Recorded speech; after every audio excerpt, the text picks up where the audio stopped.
we were just starting to talk about unstable modules. So in Effect v4, to allow us to, so in v3, when we had new functionality we wanted to like make available to folks, we had to either create a new package, which then you had to like install and keep in sync, and it was really annoying, or we had to add like functionality backwards compatible to existing packages if they were already stable.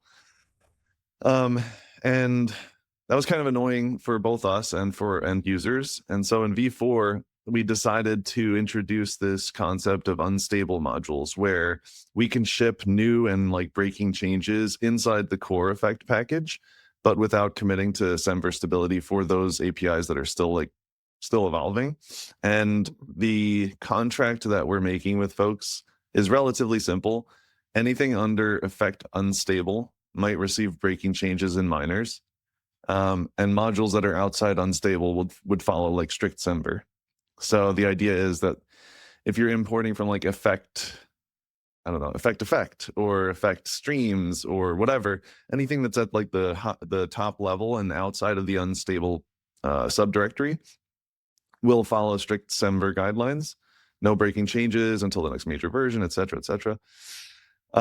Anything under unstable, we reserve the right to break between minors.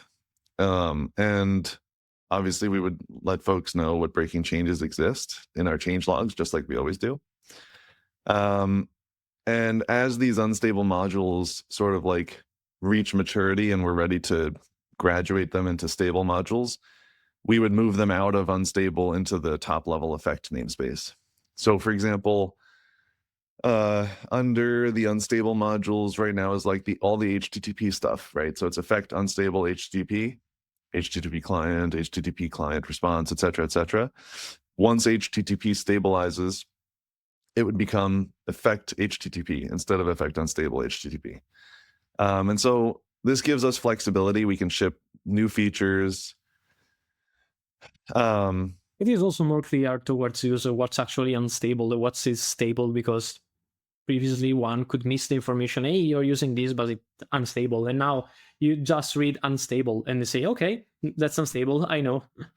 Well, even also with Semver versioning, I actually had no idea that like before you reach a major, like minors are considered breaking. And like I learned that when I started working on effect several years ago, but like it's not super semantic common knowledge. So I feel like you said, Mattia, this should be a lot clearer for folks who want to use unstable features.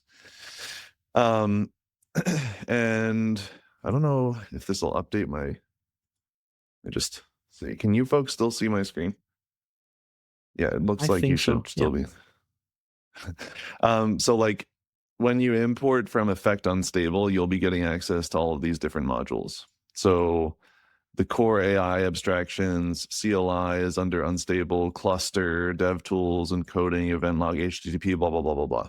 All of these things are now in the core effect package, and you don't have to install extra ones to get access to these things. So anyways, like I said, contract is very simple. Anything unstable is breaking changes between minors. I have a question in chat about schema. Schema is stable. It's in the stable namespace here. Where is it? Over here. Schema here. Yes. But there are certain features that Julio's been working on related to schema that are considered unstable. So for example, if we go to, I'll open another link, go to source, unstable. I know this is really small, actually. Let me zoom in. So there are certain schema features that we're keeping unstable. So things like the model abstraction. I guess this is technically a Tim invention. Oops.